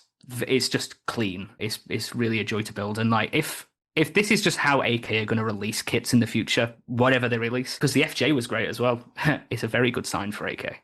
I also noticed that the front steering is posable, which is, I think a pretty nice feature of the kit. It is, yeah. It's pretty nice. I did mine tilted to the one side because it looks cool. It looks so much more natural than having all four wheels razor straight. That's something I kind of wish Mini Art would incorporate into their pickup truck kits and vehicle kits. It just makes a huge difference. The other little section where you can flex a little scratch building, for lack of a better term, just some extra detail, is on the drive column or on the steering column, the shifter. It's just kind of a representation of one with a little piece of wire and some, a blob of super glue on the end. You can get like an actual shifter. I think Zach did that on his. It looks really nice. I'm probably not, because it's already together and I don't feel like trying to do it, but it's easy enough to do. But yeah, it's a cool kit. I'm really looking forward to getting it painted. Yeah, I agree. I think the painting and weathering of these vehicles is going to be really fun, especially if you do the Tritone NATO scheme. Tritone? Is it Tritone? Yeah. And like how incredibly faded they can look. That I'm looking forward to seeing someone do that. I'm not gonna reveal what I'm doing yet. It's top secret. No, it's not. I'm looking forward to just revealing it when it's finished, rather than hype myself up and be like, didn't finish. So yeah, I've got it in mind, in my head. I can see the scene already, how I want it. So it's just a case of plowing on. But yeah, I'm really looking forward to seeing these starting to pop up on Facebook, because it's a kit with a lot of potential, and you can civilianize it, militarize it. It's going to be very diverse. Very versatile. It's a great subject, especially for American modelers. I mean, the military had tens of thousands of these things, I think, just in so many different applications. And as somebody mentioned here, Forest Service used them, volunteer fire brigades used them. They're very, very similar to the civilian version of the truck. So I think they're going to be really popular. So again, Microworld Games, mwg-hobbies.com. Use our special coupon code PPP20 Angel for a 20% discount. He does have very limited stock. He's got both versions of the kit, but if you want to get one, I would recommend you head on over and you pick that up. The price is gonna blow you away. It's really, really good. I will touch on this real quick. I don't have any advanced knowledge of what AK has released, but looking into my crystal ball and based on what spares you have in this kit, there are more versions coming. I have a feeling a full civilian version is on the way. I would imagine that a Blazer version was probably on the way too. And then what I would like to see from the aftermarket people is if someone can design a lift kit for this model, I would be over the moon, because this is one of those vehicles that people love to put lift kits on. If you search for the, was it a CUCV? Is that what they called it? If you search for CUCVs, they're lifted like all the time. It is extremely common. And that would be totally sweet, because I found a couple of just searching for on Google and on Facebook. Surprisingly, there's another tip. There's a lot of CUCV Facebook groups, buy and sell Facebook groups too, that are public, so you can just get on there and look at pictures of ones that people have, and that fantastic source for reference photos if you want to do like a surplus one. But yeah, you see a lot of lifted ones, and that would be really sweet, because I found one that was lifted. I was like, oh god, I want to do this so bad, but I am not going to design a lift kit for this freaking thing. That's beyond my skill set. Lift kits and roll bars and great big huge wheels and tires, man. That's an America. Like I said, those things were just, available in droves here in the States. So lots and lots of opportunities for cool dioramas to be used. You could do certainly post-apocalyptic, but you could just do a diorama of swampers or, mud runners or whatever you want. It's just endless. It's a really, really cool thing. So way to go, AK Interactive. Way to go. Black Dog, I think, already has not a conversion, but I know they got figures out, the redneck figures, I think, and stuff for the back of it and stuff. So they've already started. See, that's so stereotypical. Come on. Come on, man. Come on.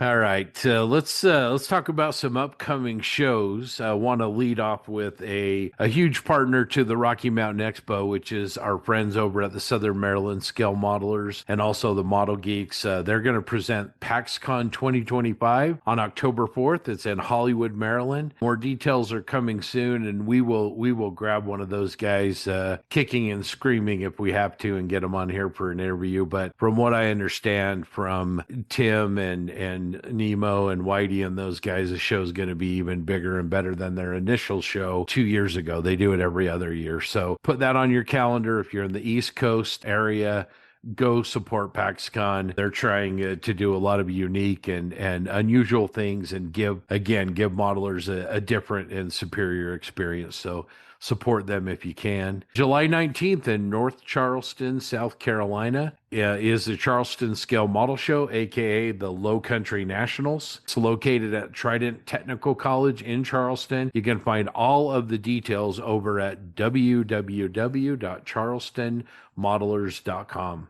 Saturday, September 27th is the 24th annual Reno High Roller Show. It's going to be located this year in the National Automobile Museum in Reno. Grant and I went last year to the show. It's a great little show. You can find all the details over at I should let Jensen do all the wwws. RenoHighRollers.com.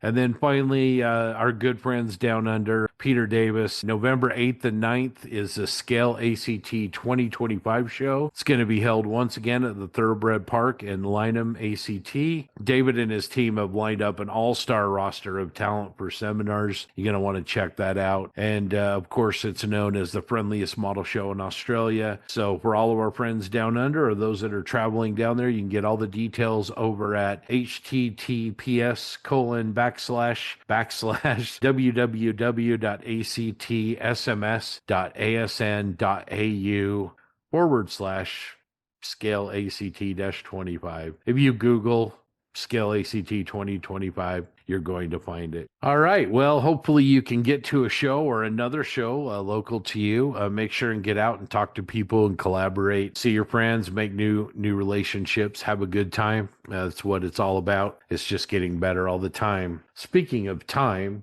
Jensen, what time is it over there in the UK? You know what, Scott? I think it's time I had a little chat with our listeners. Hey, buddy. Has life got you down? Need something to give the confidence a boost to get those half-finished models over the line? Then boy, have we got the thing for you. Head over to the Plastic Posse Podcast merch page and grab yourself some of the world's most outstanding attire. From t-shirts to hoodies, pillows to mugs. Oh, and let's not forget those globally renowned lounge trousers. Grab yourself a treat today at loungetrousers.com. Oh man, so good, so good. I write all my own material. All right. I want to thank everybody for joining us in episode 119 of the Plastic Posse. And again, I want to thank our brand new sponsor, Micro World Games, for supporting us on this group build. And welcome to the show. Also like to thank Tankcraft, Tamaya USA, Bases by Bill, and AK Interactive. Well, it's been a crazy couple weeks for a lot of us. And it looks like it's going to be a couple crazy weeks for the rest of us. So, I wish you guys the best. Have a great time building models, and we'll see you all soon.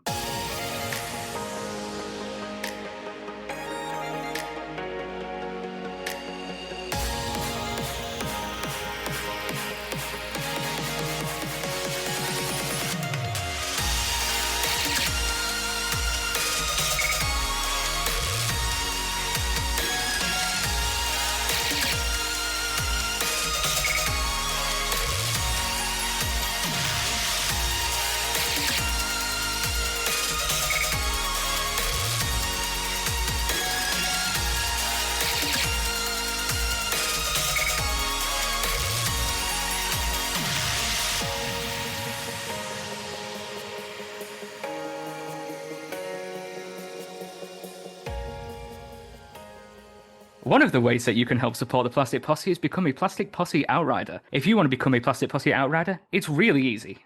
You can even do it wearing lounge trousers. Just go to our Patreon page at www.patreon.com/Plastic Posse Podcast and set up a recurring donation there.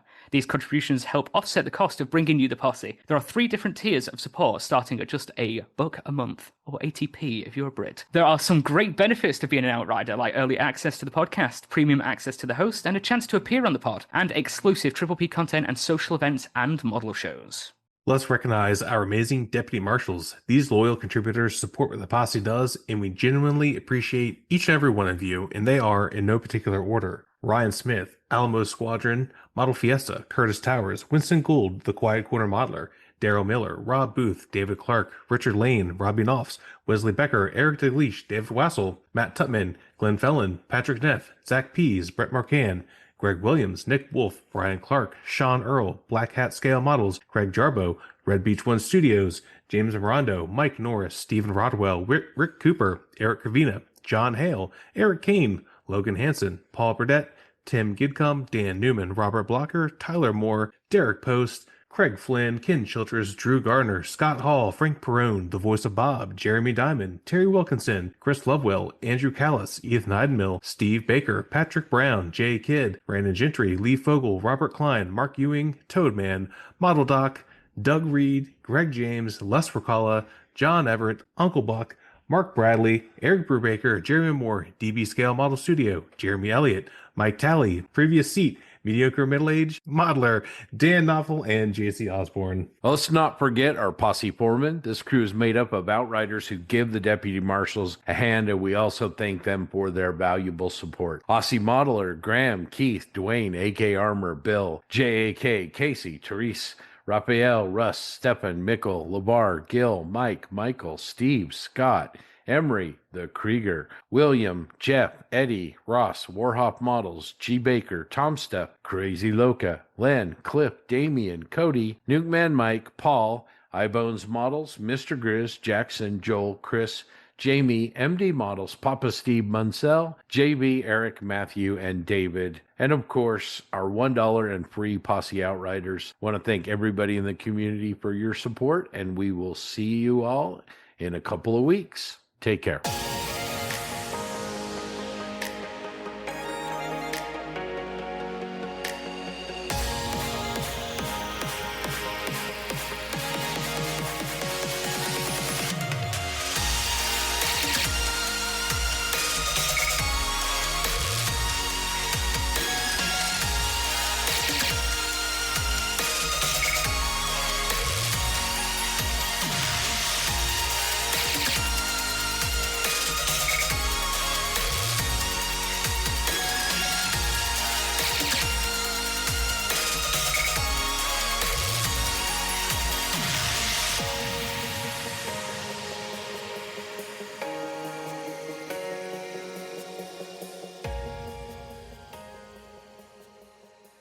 It's going to be interesting to see what some of the surrounding. I know there are a lot of different IPMS clubs that came down just to check it out for that reason. I know the Boise Club came down for that, just to kind of see how that format went. And I heard some good comments from that, so it'll be interesting to see how, if any of those changes make its way into the Boise show in October.